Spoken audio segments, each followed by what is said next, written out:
Here's a quick video on a race gates that I've made. I thought it was fun to make and pretty inexpensive. First of all, go to Lowe's or Home Depot and get yourself a 5-foot section of these PEX tubing, and it'll be in the plumbing department. There's a PEX A. I think it may work as well, but PEX is fine. And there might be some slight differences in the material composition of that. I'm not a plumber, but just plain PEX is fine. And probably the white. They have I think a blue and a red as well. You can try those out. They may work to give you some different colors, but you can change the colors by the lights that you put inside them.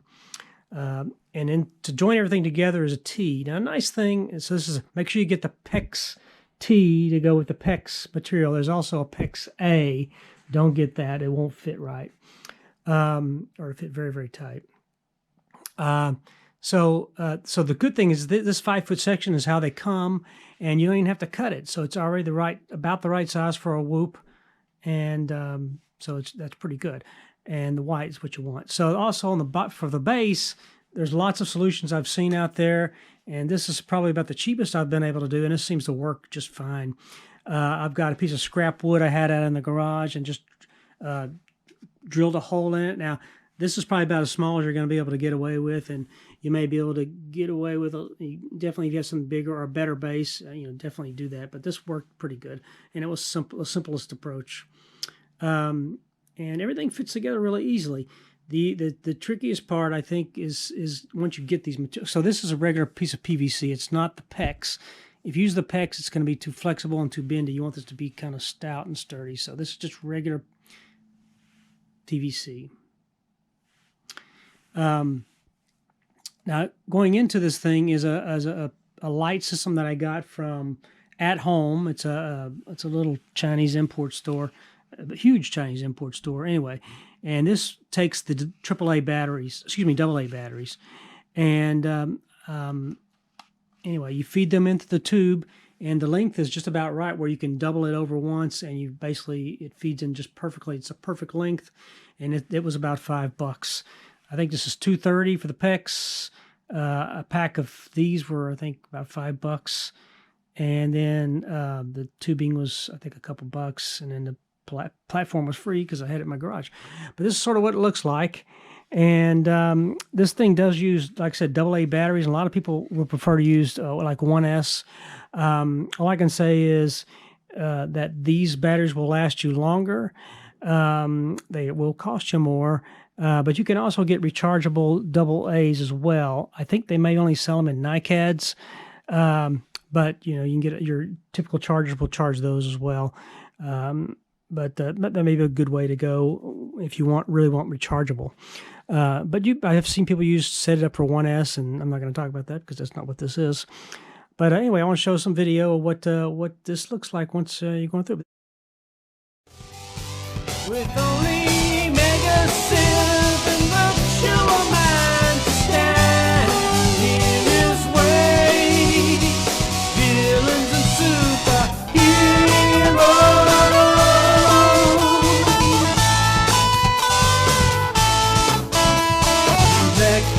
Drain the power grid, leaving the city undefended. Would they have to acquiesce? Our heroes are powerless. What will become of our superheroes? Only the announcer knows for sure. Stay tuned. Villains and super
One of the things I almost forgot was they make this T fitting in a brass as well, and it costs you about 5 or 10 times as much as these plastic ones. Don't get the brass. The brass is expensive, and you really don't need that. Now, if you have these laying around, I guess it would be okay. But the light, so this is the light system is wedged between this T and this tubing. And so if you have a metallic brass, you're more likely to short out the light. So I wouldn't recommend getting that T in a brass. Stick with the plastic and you'll be just fine. And also on the bottom, I just want to mention that I just drilled a 1/2-inch hole in the wood, and it's just fairly tight fit inside there. Just make sure you get it kind of a snug fit. It's not real precision there, but that works, and it seems to hold it up right. And I'll say this: flying these using this design, I thought that it would knock over really easy, but in flying it for about 30-40 minutes, I haven't knocked over one yet. So they seem to hold up really well. They don't give you a bunch of nuisance falling over. So the board size, you can make it bigger if you don't want it to knock over as easy, but about this size seemed to work okay. So I imagine a 2x8 would work a little bit better, maybe, and you chop those up into sections and use them. Anyway, so happy whooping.